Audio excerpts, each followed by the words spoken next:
Hello, I hope you're all keeping well. Thank you very much for joining today's webinar.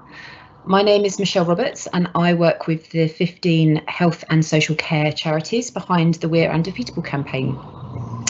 We deliver this in partnership supported by Sport England. I'll be facilitating today's webinar, which is brought to you on Microsoft Teams. And hopefully by now you've got the hang of Microsoft Teams. After the last few months that we've had doing a lot of video conferences, you should be able to see that there's a Q&A panel on the right hand side where you can type in any questions you have.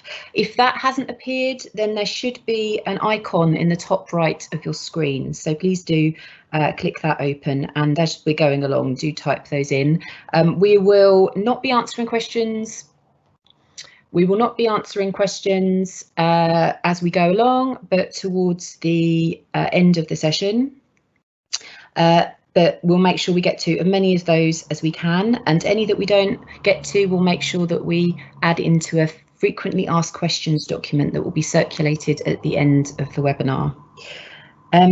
For those of you that might like to use live event kind of captions for the webinar, you can do that by clicking on a CC button at the bottom of your screen. So there should be some instructions that are just going into the Q&A box at the moment as well.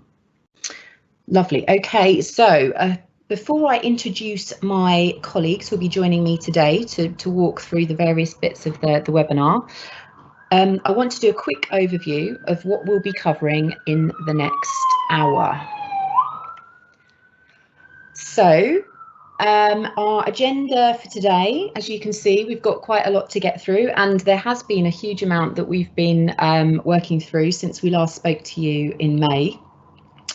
We'll be talking to you about a bit of a recap over 2020, and then we'll hear from Parkinson's UK, one of the charity partners. They'll be providing a case study of their kind of activation of the campaign. We'll be hearing from Sport England and getting an update from them, as well as getting a case study from Public Health in Liverpool, who've also been supporting the campaign as a local We're Undefeatable activation area. And then we'll hear a little bit more about the campaign insights and evaluation, and what we've learned about the impact from COVID-19 from our online communities, before we provide an overview of what's coming up for the campaign from our senior brand marketing manager as well. So that will hopefully leave us time for a few questions. So please do, as I said before, make sure that you add those into the Q&A panel, and we'll get to as many of those as we can at the end. So in terms of introducing you to who we've got in the virtual room today, I'm joined by Tom Burton, who's the National Partnerships Lead for Health and Inactivity from Sport England. I'm joined by Maddie Harvey, the Senior Brand Marketing Manager, who's based at AGK and works on behalf of the charities.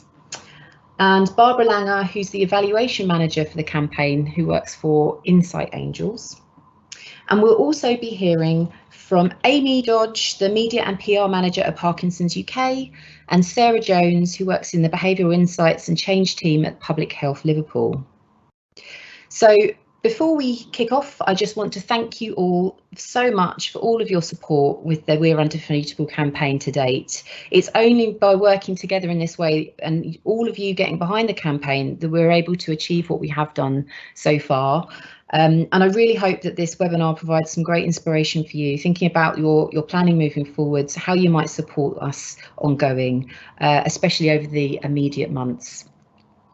And then, so to kick the presentation off now, I'm going to hand you over to Maddie Harvey, and she's going to talk you through a recap of what we've been up to with We're Undefeatable. Thanks very much, Maddie. Over to you. Thanks, Michelle. Hopefully you can all hear me. If you could just pop onto the next slide, Michelle, that'd be great. Great, so I'm just going to run through some of the things that we've developed as part of the campaign this year. So hopefully you will be aware of most of these, and if not, then obviously give you a bit of an update, and you can get in touch if you did want to find out any more about any of these particular tools or initiatives. So we have developed the TV ad a couple of times this year, one completely unplanned off the back of our response to COVID. We amended the TV ad to reflect at-home activity only. So that featured in April and May of this year. And then we had our summer burst, which was planned. And we had a new ad which incorporated some of our existing footage and then some new cast members as well. And as part of that, we had the 6 new case study stories that were developed and lots of social media assets off the back of those. We also created the My Daily Undefeatable chatbot, which is part of our prompt activity for the campaign. And we launched that on Facebook Messenger for the summer burst of this year. And then another prompt resource was what was called the 5 in 5. And those were assets which present 5 moves that you can do in 5 minutes. Both of these resources were endorsed and promoted by Dr. Zoe Williams. And I've seen lots of really brilliant posts specifically around 5 in 5 actually from supporters, which has been really good to see. We also created new radio ads and had some really positive feedback on the brand-led ad that we used as part of the summer campaign, which very much reflected more from a brand point of view, with the TV having the same music, so it kind of gave that element of consistency. So we will relook at radio again maybe next year and utilise that again as a channel to promote the campaign. And we also had our TV partnership with Channel 4's Sunday Brunch as part of their Sunday Crunch segment, which hopefully you saw, and that ran for 6 weeks in June and July. We're awaiting our learnings and results from that, so we can see kind of how that worked and whether we're going to explore partnerships again next year and later down the line for the campaign. Next slide, please, Michelle. We've also been making lots and lots of regular updates to the website, with things changing quite a lot around sort of COVID advice. We have had to update that very regularly, sort of making sure we've got a BDI on all the changing government advice, because we added a specific kind of COVID section to that, as we know that our audience for the campaign, you know, have been quite heavily impacted by COVID. We've also added a new TV ad on there and new case study films, and also making sure that we're updating the Supporters Hub regularly. So the website is the place to go for kind of everything updated on the campaign, if that in regards to sort of assets being used or just sort of anything that we have added resource wise. We've also created YouTube playlists that you may have seen, and they have useful ways to get moving at different ability levels, and these have been refreshed over the past few months. We launched a thought leadership piece as part of our summer PR activity, and that was backed up with research surrounding how people were living with long-term health conditions feel about lockdown easing. We then directed that activity to tools and resources that we're launching as part of the campaign. So, for example, the the chatbot and the 5 in 5 assets as well. And then also as part of this PR activity, we announced our Team Undefeatable initiative, and that was to sort of set the scene for how that programme was going to take place over the following 10 weeks. I'll give you a little bit more detail on that later, as that's ever evolving. We also created a campaign leaflet with a poster that included 15 ways to move at home. And finally, we had the ongoing online community groups feeding back on the campaign so that we could take any of that insight to make any changes or develop any of our assets, or how we were talking about the campaign and the messaging, things like that. It was really useful for us to see how we needed to develop that in light of, you know, the changing environments and how our audience are feeling about the pandemic in regards to the campaign. So lots and lots have been happening, and those are all sort of the very kind of May keen points, and lots has had to change to reflect the current environment. But we'll continue to take learnings from everything that we've developed as part of the campaign to inform us of future plans for We Are Undefeatable. And as I said, please get in touch with us if you would like to be directed how to find any assets for any of those things, or you have any questions at all. The campaign team are always happy to liaise with people directly around any campaign assets that we are developing. Next slide, please. And this is just to show you the new cast as part of the campaign. So these are the new cast for the summer campaign, but they are continuing into the autumn. We very much developed the new TV ad with the case study films, thinking about the summer and the autumn as one. So hopefully you've seen these particular case study films, but just to say, if you haven't, then please do head to the website and view the videos and take a look at some of the assets in the supporters hub for the new cast if you're looking for new content to use to promote the campaign. Next slide, please.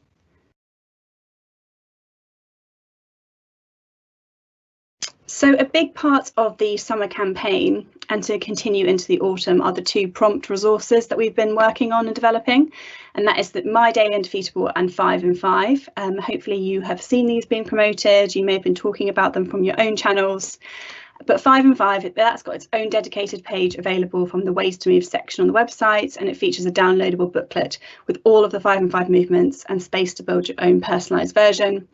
5 in 5 is also a really great resource to promote via social channels. I know it's been received really well, and I've seen some really great posts on it. My Daily Undefeatable exists as both a downloadable planner, and it is hosted as a chatbot on the We Are Undefeatable Facebook page, and so that caters to our audiences who have a preference for either online or offline tools. Both the My Daily Undefeatable resources can be accessed from the Getting Started page on the We Are Undefeatable website.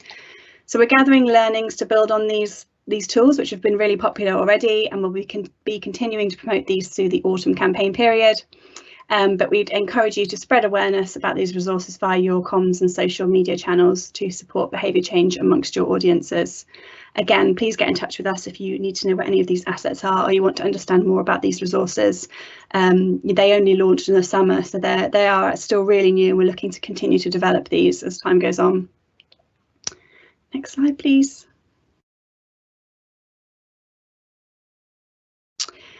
So as you know, we also have the Moving at Home leaflet, or as you may not know, now you do, which is also part of the campaign resources for your use. So over 230,000 copies have already been distributed by charities, active partnerships, NHS trusts and the supermarket distributor. But please do get in touch with us if you would like copies of this leaflet. Next slide, please.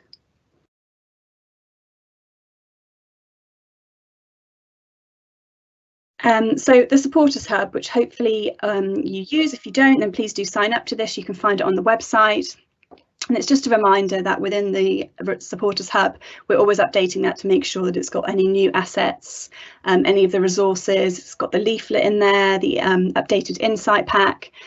So we'll update you via the supporter newsletters for any new assets that are added here. And do check back for an updated campaign narrative and any suggested social wording for the autumn burst closer to the campaign period. And please do share how you're supporting the campaign by completing our form available in the activation, ideas and inspiration folder on the supporters hub. It's great to see what you're doing. You're doing your side, but please contact the campaign inbox to order any hard copies of the We Are Undefeatable leaflet. And if you're having any trouble signing up to Supporters Hub, then again, please do get in touch.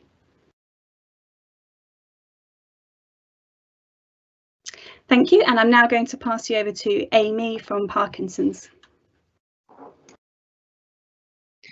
Thanks, Maddie, and hi everyone. So yeah, my name's Amy. I'm Media and PR Manager at Parkinson's UK, and I also project managed our activity for the summer burst of the campaign. So I'm here just to give you a quick run through of all the different activities we did to really maximise the campaign this summer. So if we could go on to the next slide, thank you. So I just wanted to start with a quick introduction to Parkinson's and why it's important for people to keep active, just for people who are less familiar with the condition. So Parkinson's is a progressive neurological condition, and it comes with more than 40 symptoms. So these include the more well-known symptoms like tremor and stiffness, through to less well-known ones, which can include anxiety and depression. So we know that our community is incredibly passionate about keeping active to help with the range of symptoms that Parkinson's can present, which is why it's great for us to be able to support the campaign. So for people with Parkinson's, just 2.5 hours of exercise a week can slow the progression of symptoms, and exercise can be as important as medication to help people take control and manage their symptoms. But it's really important to note that there isn't a one-size-fits-all approach, so everyone's symptoms will be different. How advanced their Parkinson's is will be different. So we give people the tools to find what works for them. So in terms of people with Parkinson's and lockdown, Parkinson's means people are more at risk of serious complications if they get coronavirus. So as well as the insights from the We Are Undefeatable team about the impact of lockdown, our own survey found that 34% of people with Parkinson's said reduced access to exercise had a big impact on their lives during the pandemic. So the summer burst came at a great time for us to be able to remind people of the support that is out there and to encourage people to think about the different ways they can get active again as we move into a new normal. Next slide, please. So in terms of what we did for the campaign this summer, for us, it was really exciting to have Paul featured in the main TV advert. Paul has lived with Parkinson's for 6 years and he keeps fit by running with his dogs on the beach and playing table tennis in his back garden, both of which featured in the main TV advert. We also knew our community would be really excited to have someone with Parkinson's in the advert to represent them. So it was great to work with Paul to showcase his involvement and inspire others.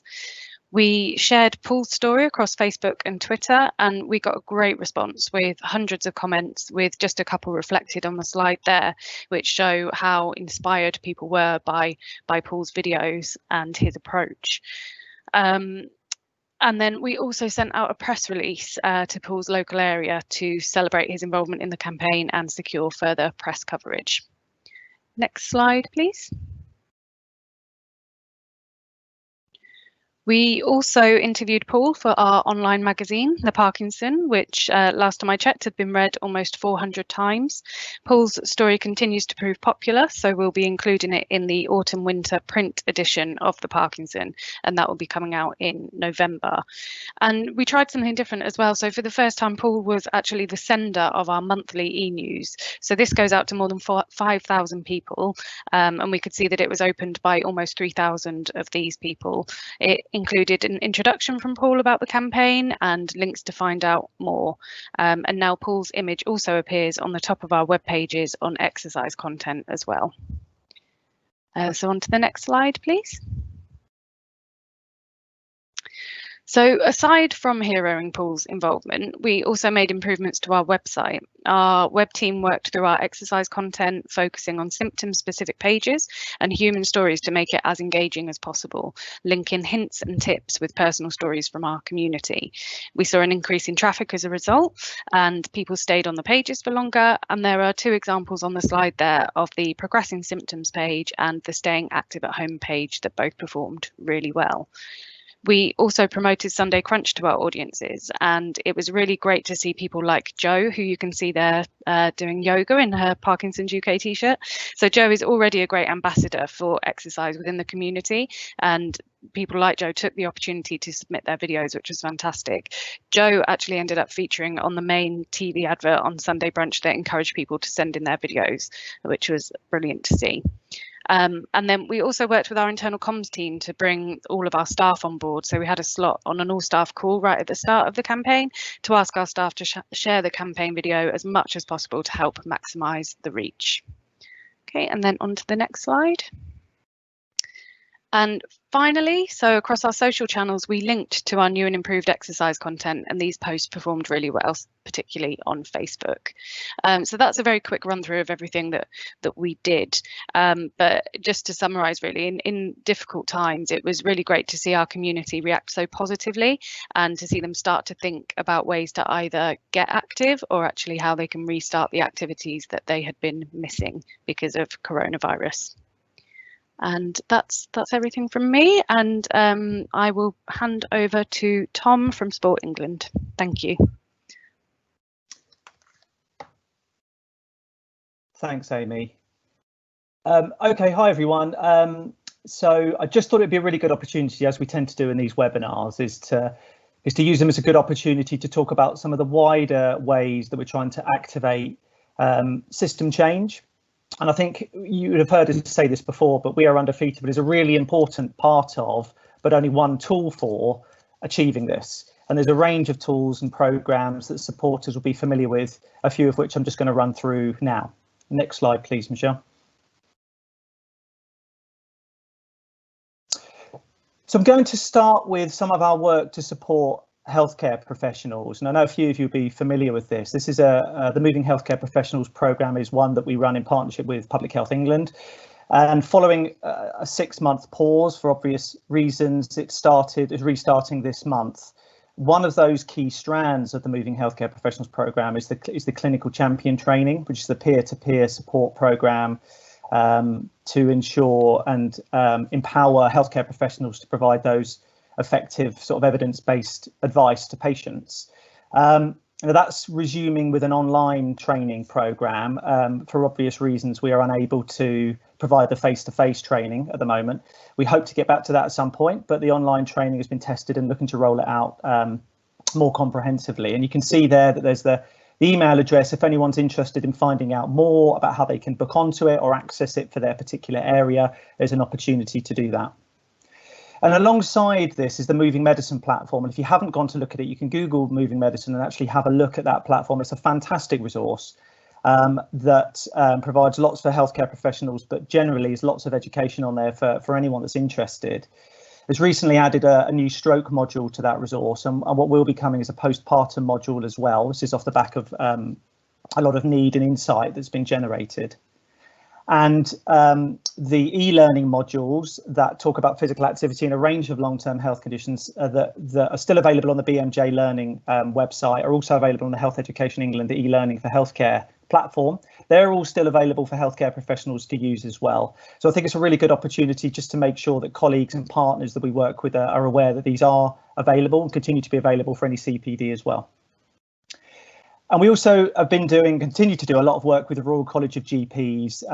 For those of you who've not gone on there, worth going on and having a look at their physical activity toolkit. A big part of that toolkit is the Active Practice Charter. And this is a commitment particularly for GP practices to sign up to support both staff and patients to lead more active and less sedentary lifestyles. So there's lots in there, and we know increasingly there's some really good work going on at a local level to engage GP practices through local clinical commissioning groups, for instance, to sign up to be an active practice. It's a really good, tangible way that we can engage some of our healthcare colleagues to get involved in this space. Next slide, please. So one of the pieces of work that we have talked to you about before is working towards achieving a consensus statement on risk. And we know that, generally we operate in a relatively risk-averse space, and we want to develop a consensus statement that provides that reassurance to healthcare professionals that it is safe to encourage, empower and motivate patients with long-term conditions to be more physically active. And we know this is off the back of that there still continues to be a lot of nervousness around scope of competence and liability around what we can and should be doing with patients. And of course, this piece of work is to really try and bring us away from viewing all patients with a long-term condition as high risk.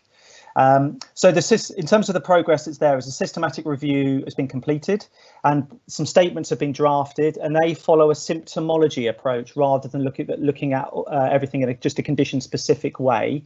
And those statements are currently being shared with a second stage Delphi panel, and that is a wide-ranging group of experts who will be considering these statements and hopefully approving and endorsing them. And this piece of work, as you can see from those logos on the right, is being led by the Faculty of Sport and Exercise Medicine alongside the Royal College of GPs. So we're supporting that piece of work, but it's being really led by the experts in this field. So the next steps for that consensus statement is for those final statements to be developed and published in a journal article, and hopefully with a ringing endorsement, hopefully from a range of medical organisations that will really provide that profile and reassurance. And then, of course, once we have those statements, there's a really important piece of work to do around activating it. So they can't just be statements that collect dust. This is actually how we bring it to life with the range of organisations across the system. So it's hoped those statements will be available in early 2020, pending any further changes required from that Delphi panel, which is taking place across the autumn. Next slide, please.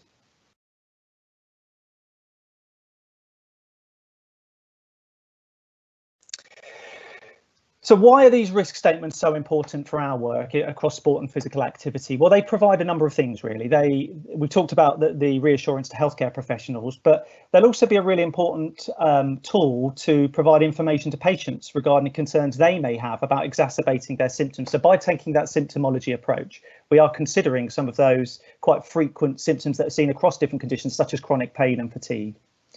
It will form the basis for conversations with the Department of Health and Social Care and other medical organisations regarding that medico-legal piece. So some of the things I mentioned a bit earlier on, some of the statements and charges that we're now associated with many, particularly in primary care, in terms of charges to patients for getting approval to be active and actually putting that into writing. So that's something we really want to come away from and we want to challenge.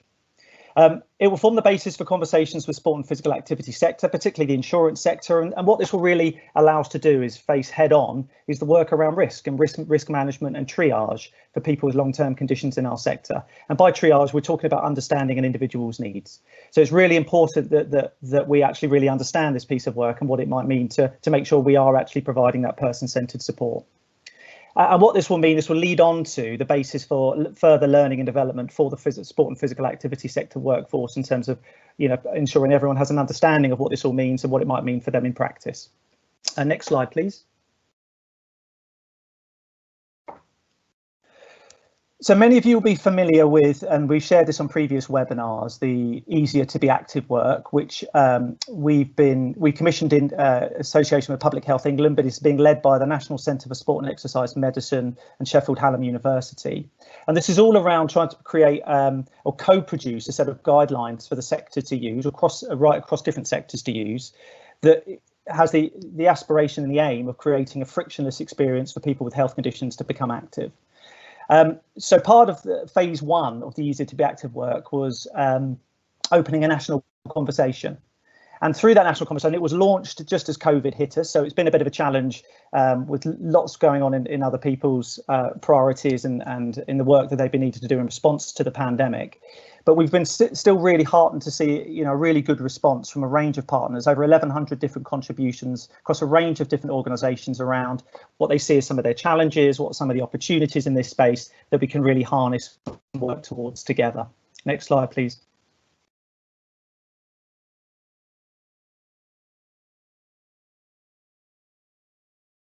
So just to bring that to life, what seven key themes, if you like, came out of the phase one of Easier to Be Active, and I'm just going to run through these quickly. There's lots of detail behind this that will be published in more detail. I just want to give you a sense of some of the things that came out.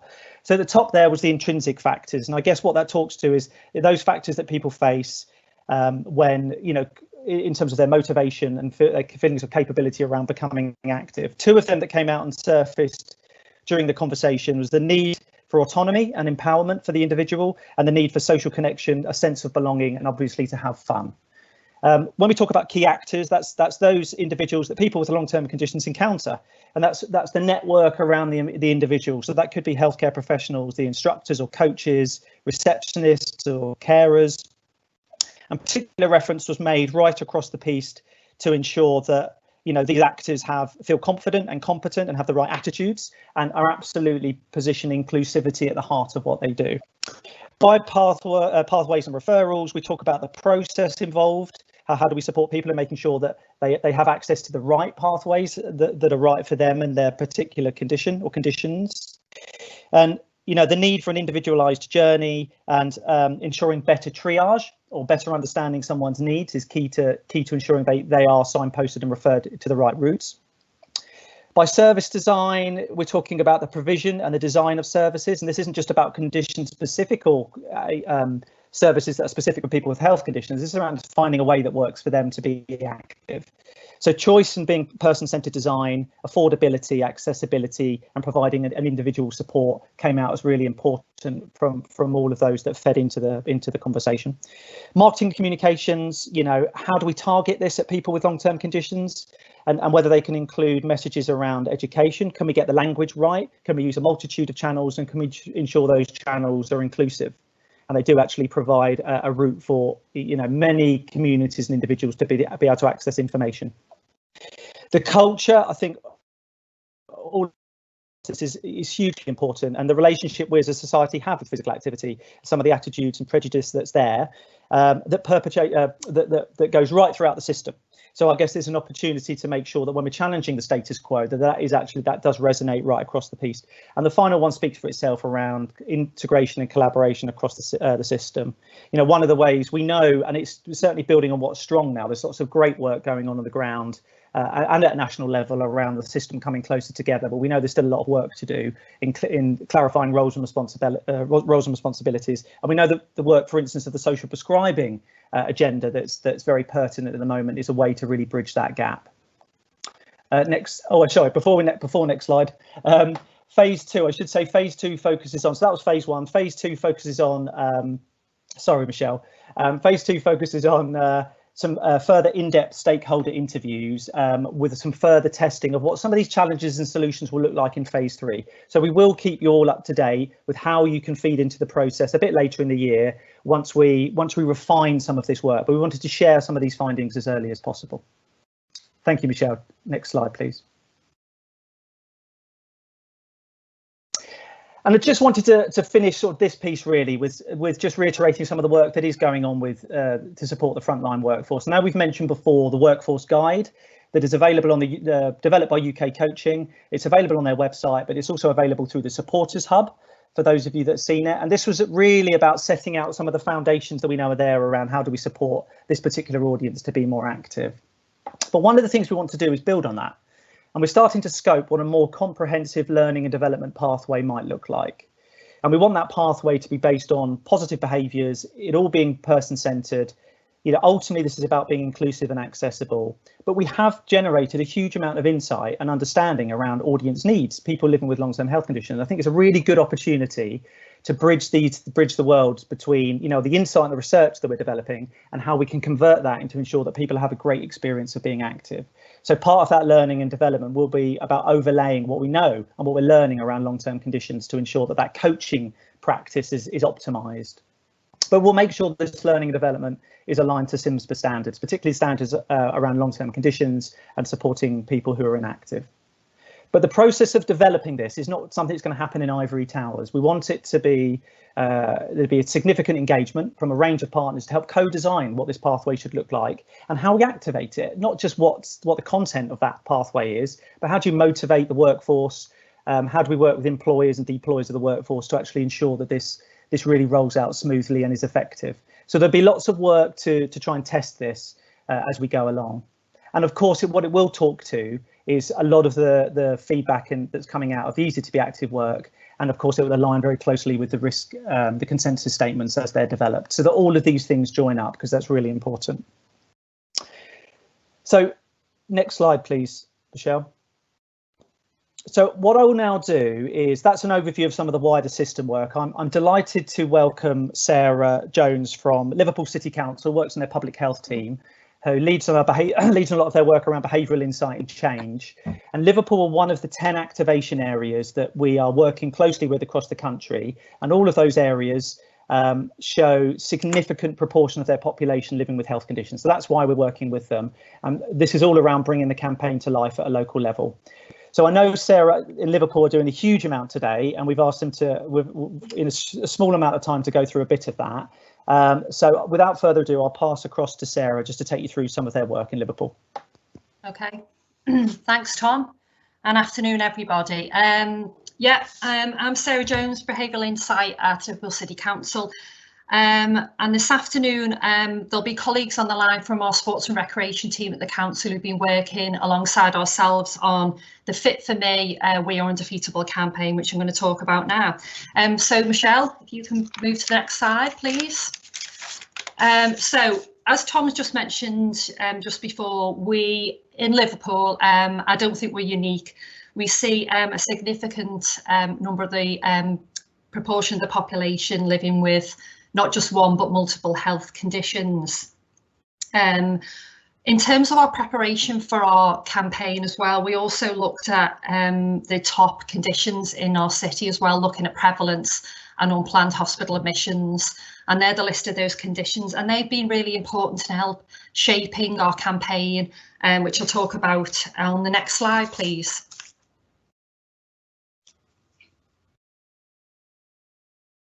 So thanks, Michelle.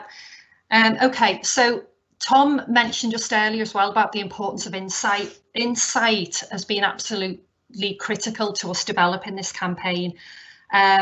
We've used insight from our past experiences of Fit for Me. We've also used some of the Sport England insight, and also our own insight that we've run across our, within the council, within public health.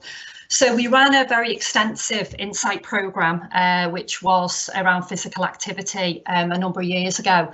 And that was with those aged between 16 and 75. But what we found with our insight work, it identified a key segment of those aged 40 to 75 who were living with, who had the highest concentration of people who are either classed as minimally active or not active at all. And also this was a sample, this was a segment of people who also were living with one or multiple health conditions. So that meant we were really able to understand our population and find out more about them, and also tap into that when we were developing our campaign. So barriers, fear of pain would have been, to be physically active, lack of confidence in their own ability to be active as well, not aware of the range of activities that they can perhaps be doing as well. And not aware of the benefits of being active, particularly for people who are living with a specific condition. And physical activity just isn't the norm for many of the people that we'd spoken to. So in terms of the motivators and opportunities to change behaviour, that was around things like what are the benefits of being active, particularly for conditions, particularly for a specific condition. What were the range of activities they could be getting involved in? Healthcare professional support and encouragement, really important, particularly around that confidence message, that safety message as well, and local stories, which we'll talk about in a minute. So next slide, please, Michelle. Thank you. So our approach, so our campaign is Fit for Me, supporting We Are Undefeatable. Fit for Me has been running since 2016. It's our physical activity campaign across the city, led by the council and CCG. And I've got to admit, there was a really brilliant alignment between We Are Undefeatable and Fit for Me. So we talk very much like We Are Undefeatable does about local people, local experiences, sharing the benefits of being active and what people have been doing to keep active as well. And really benefit led as well. So, benefits around reducing stress, increased confidence, getting out and meeting people, seeing people as well. And very much a normal approach as well. So it's a social movement throughout the city. Our sort of strapline is join in and feel good. And we've followed that right the way through as well. I'll move on as well. In terms of our opportunities as well, there was really opportunities to promote what could be done in and around the home, particularly obviously with COVID as well. We knew that many people might be shielding. So, there's very much a message around being active in and around your home. And that message around just 10 minutes of activity a day can help you feel good. So next slide, please. So this is our campaign. So Fit for Me, proudly supporting We Are Undefeatable. These are some of our ambassadors. I know we've just seen some of the We Are Undefeatable ambassadors just earlier. We've got Ron, who living with COPD, he is using, he's dancing, he's doing his bowls, he's using his tin of beans as weights, to keep active and feel good. We've got Naheed living with anxiety. Naheed's really adapted her physical routine throughout the COVID. She's doing chair-based yoga now as well as cycling. If you can move on, please. Thank you. And this is Andy as well. Andy's living with diabetes. He's looked at both his what he's eating and being active to really make changes to his lifestyle and reverse his diabetes. So there's a real story there about, looking at the whole sort of health and well-being as well. And in terms of some of the resources, these are our campaign resources. We picked up messages around mental well-being, eating well. Obviously, the primary thing is about being physically active as well. We've also used some of the moving medicine resources to develop condition-specific information for healthcare professionals and for people living with health conditions. And just briefly, in terms of the next steps, our campaign continues. It started last week, so we're still in our early days. We're running that for the next 3 months. We're also doing notifying motivational texts, which we'll be doing in conjunction with one of our hospital trusts over the next few months. And some stakeholder and provider engagement. One thing we've really experience with this campaign and this work is closer working with our community and providers. And one thing that we really want to get across, and I think it was mentioned earlier, is this real consistent language and message around being physically active right across the city. So that this campaign has been a real catalyst for that anyway. But listen, thank you very much for listening. My details are there if anyone wants to get in touch. And I'll now hand over to Barbara from Insight Angels. Thanks, everyone. Thanks very much, Sarah. So, hi everyone, I'm going to walk you through some insights on how the target audience has been dealing with the pandemic and their response to the latest campaign burst. So if we skip forward straight to the next slide, just to understand a bit of context around how they're doing. So I think it will come as no surprise that the last few months have been very tough for many of them. We've heard time and again through our qualitative research in particular, the extent to which the pandemic has affected their lives physically and emotionally. There's been a lot of anxiety. People have been going through a real roller coaster of emotions, and that's been quite exhausting for some people. And for some, there seems to be a relationship between anxiety going up and motivation to be active going down. There have been particular fears expressed around lockdown easing, with many people feeling that that's happened too quickly. They've been left feeling quite exposed. And when it comes to doing physical activity, something that has come more to the fore is safety. People have obviously been doing more self-directed activity if they've been doing any, and so seeking more reassurance about what's suitable for them with their condition. We've also heard a lot of wariness and caution about sports venues reopening. There seems to be a real lack of trust about how well COVID secure guidelines are able to be implemented and how consistently, and also just a general lack of trust in the general public behaving themselves and wearing face masks, etc. And finally, just a feeling of being overwhelmed with information is something we've heard a lot. Information in terms of the latest COVID numbers, in terms of sources of advice for what to do, what not to do, has led to some people struggling to digest what's useful and relevant to them, and some of them even tuning out just in order to protect themselves from the stress of it all. And of course, all of these things come on top of sometimes quite complex existing barriers that people have to getting active related to their condition. Next slide, please. And it's just extremely clear that motivation has been suppressed for some of our target audience. In our qualitative community, people would often oscillate between periods of feeling a bit more motivated, making plans to do things, and then periods of low energy, low desire to do much. One factor is that we have almost half, 45%, who tell us they worry about leaving the house to do activity. So the first quote here says, "I'll avoid going out even if I am deconditioning, catching COVID would be worse." And then for a few people, and it's not everyone, but for a few, there is an even deeper emotional disturbance, as you see in the final quote here, which says, "I'm more than demotivated. It's as if my brain has now been reconfigured to automatically discourage myself from doing anything. And then it's affected me so much, I just cannot activate myself." That's not everyone, it's one of the more powerful examples, but it really brings to life, I think, how some people have been deeply affected. So go to the next slide.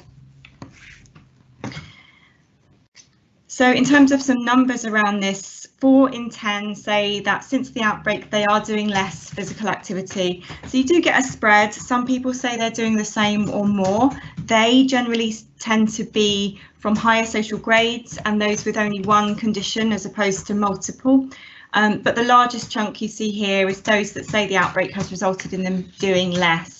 And that's backed up by a separate study run by Sport England and Savanta Comrades, the Physical Attitudes and Behaviours Survey. And that showed that regular physical activity among people with conditions declined at the start of lockdown. And in August, it was at similarly low levels to what it was at full lockdown. So certainly has some way to go before it recovers. And just one additional point to bear in mind is that 1/3 of our target audience said that they were shielding or living with someone who is. So obviously they're dealing with more restrictions in terms of what they could do. So if we move on straight through to look at campaign response. Next slide, thank you. So the campaign messaging is continuing to resonate really well with people. We've heard this in our qualitative work, but these particular comments come from our quant tracker, where we ask people to sum up what they think the campaign is trying to say. And the comments do really hit the nail on the head in terms of the different aspects which we would say were important.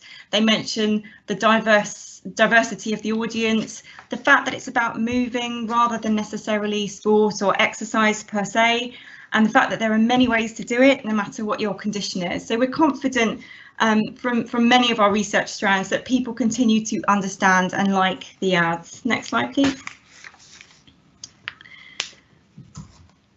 So looking at some of the numbers, here we have overall campaign recognition, and that has remained consistent this wave, with 36% of the target audience saying they recognise one or more of the campaign elements, with the majority of that coming from the TV as before.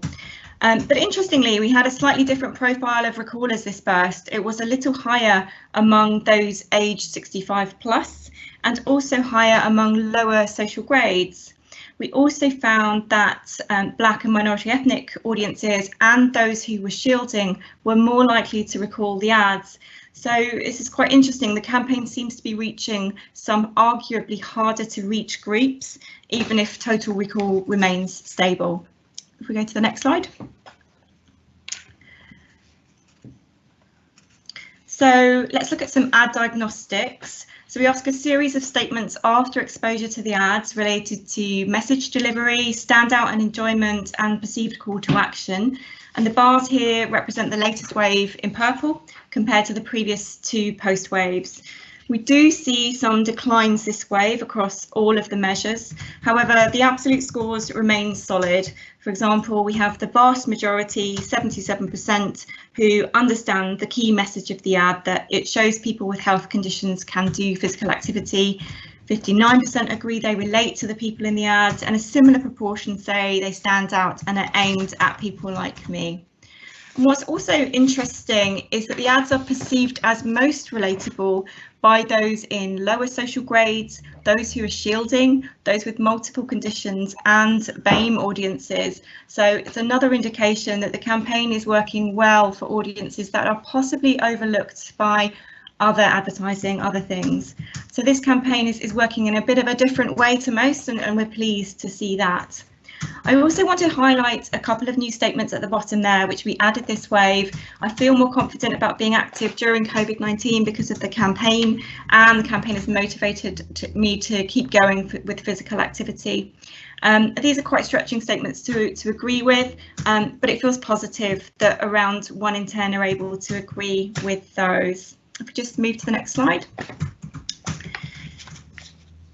Moving on to actions taken, a key stat to remember is that 1 in 10 claim to take an action as a result of seeing the campaign. That's 42% of campaign recallers, works out as 1 in 10. So it's down since last wave, but still a strong result in the circumstances when our target audience has been so affected by the pandemic. And on to my last slide.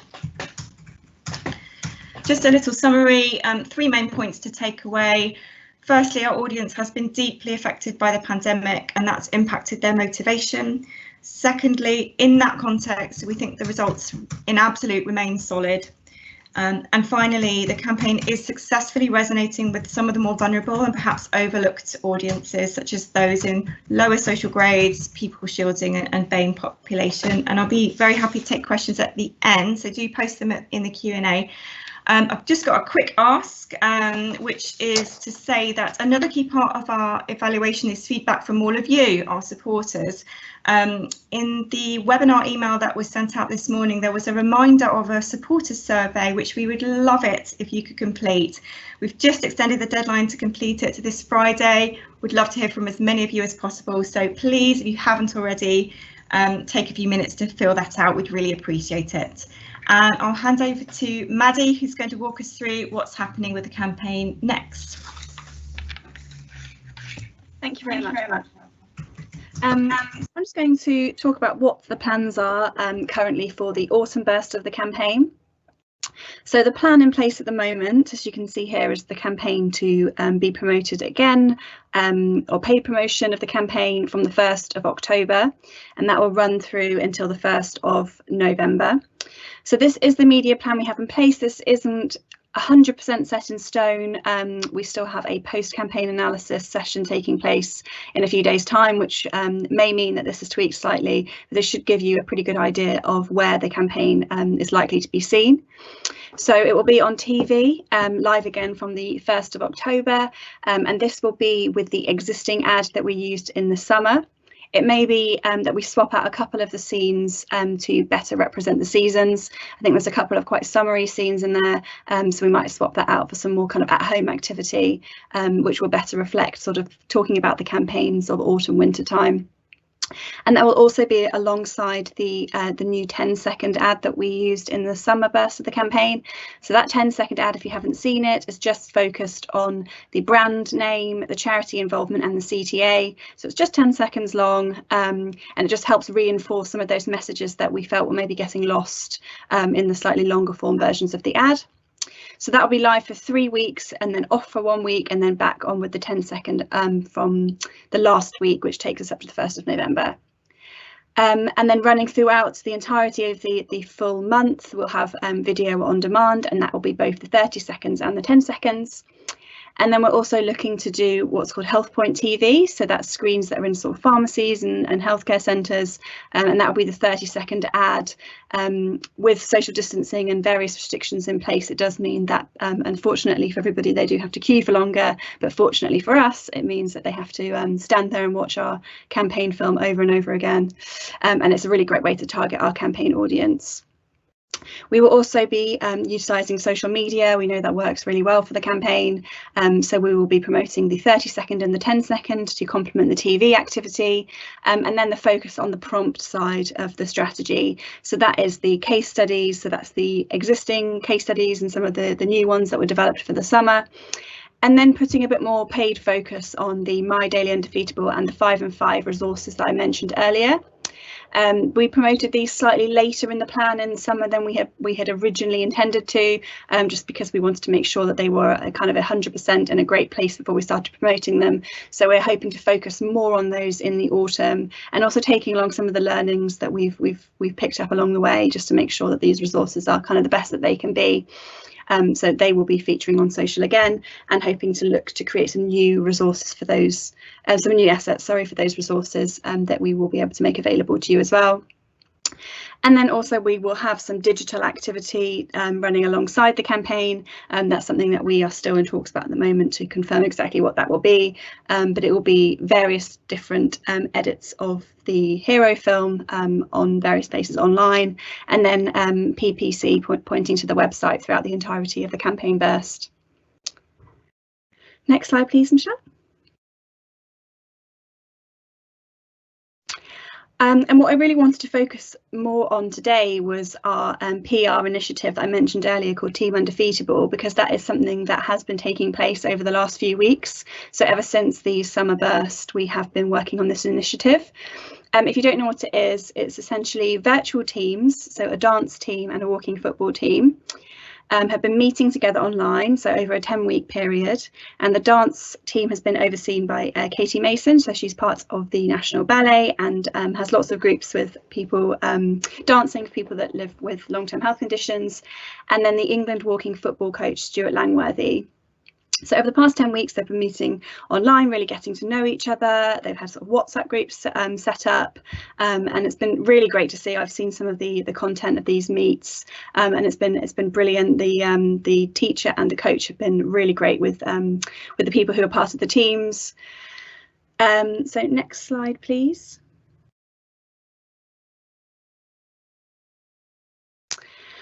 So I wanted to talk a little bit about what is actually next for this. So we know that these teams have been meeting over the past 10 weeks, but we wanted to make sure that we had some content that could be shared to, so, you know, to show our audiences the kinds of things that they can do if they feel inspired by Team Undefeatable.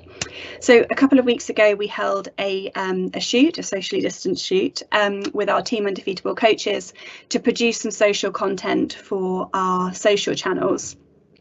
So both Katie, who is the dance teacher, and Stuart, the walking football coach, took part in 2 videos that are made up of 3 mini videos each, and each bite-sized video demonstrates easy to follow exercises that act as inspiration for people living with health conditions.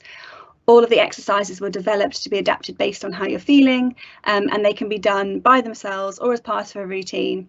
And Katie actually also filmed some chair-based specific moves, so you can see a little clip of that on the slide here. So these posts will be shared on our channels once a week throughout September, so please do look out for those. And also each coach will be hosting their own Instagram live Q&A for followers to tune into and ask their questions about movement and dance or walking football related activities that they can replicate at home themselves. So the plan is that this will take place in the first 2 weeks of October, when the next burst of the campaign is live. So please do look out for that. It should be a great way for our audiences to engage with this initiative themselves. Next slide, please. Over the last few months, we've also been following the individual team members and joining some of the training sessions to gather content.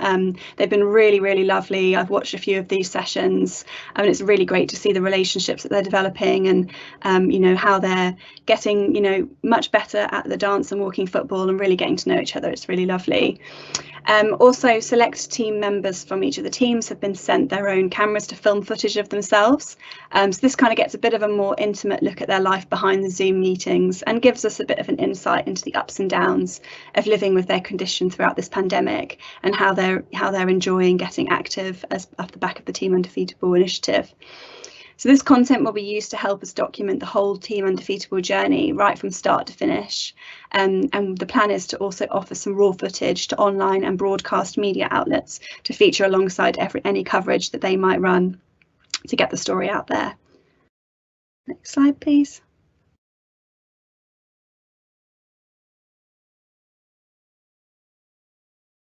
So the plan for October to really amplify Team Undefeatable is we're going to, or hopefully, bring together the walking football team for an end of season event.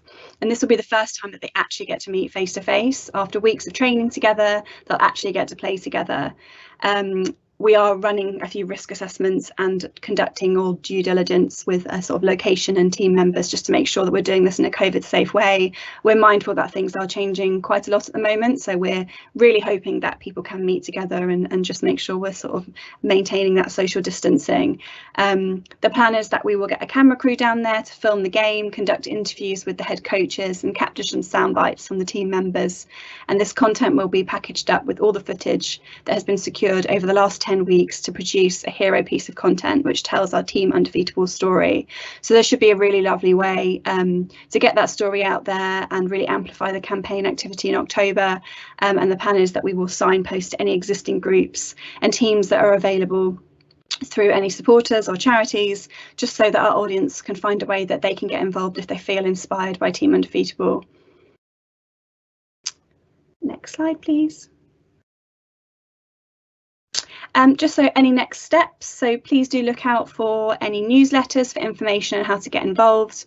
Look out for any new assets and current relevant assets. There are lots of assets available in the Supporters Hub that have been developed over the last few months, so please do utilise those, and do contact the campaign team at weareundefeatable@agk.org.uk if you do have any queries or you can't find anything or you need pointing to anything. We're happy to help.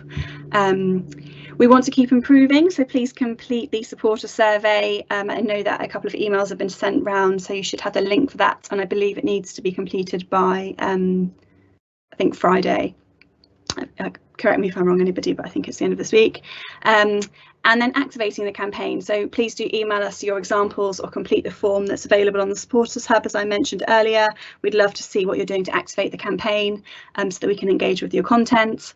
And again, please do contact the campaign team at the AGK email address if you would like to order any hard copies of the leaflets. Thank you very much, and I will pass it back over to Michelle.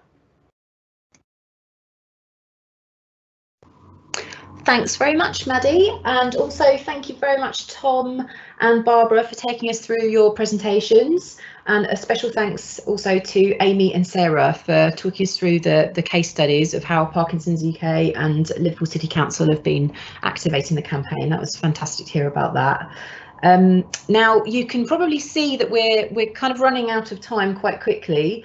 I really hope that the session's been useful for you today, and you've learned a lot here about what you can sort of apply within your own organisations, how to support the campaign and how to engage with people living with long-term health conditions. I think we're going to be a bit limited taking questions. I can see that there's been lots of really fantastic questions that have been coming through in the Q&A panel throughout the session. So what I would say is that we will make sure that we've taken all of those questions away, and we will be feeding them into an FAQs document like we have with the previous webinars, and we'll make sure that we circulate those after the webinar, and we will also add those to the supporters hub. So I guess the kind of the critical kind of reminder there is, if you haven't already signed up to the supporters hub, please do so, so you can access the FAQs and also the recording of this webinar. We have been recording from the start. I should have said that at the beginning, and we can just keep you posted on there ongoing. Remember, we do send out newsletters. If you do not get those, it might be that you haven't signed up to them on the supporters hub, or you might want to check your spam filter and add We Are Undefeatable to your contact list as well. So we've already plugged the supporter survey a couple of times, so one last time from me as well. Please do fill that out, because we really appreciate hearing from you. And lastly, I'm just going to say thank you all so much for joining us this afternoon. It's been great to have you online with us. I really hope that you've enjoyed the webinar, and we'll look forward to speaking to you at the next webinar update. So thanks again for all your support, and take care, and we'll speak to you soon.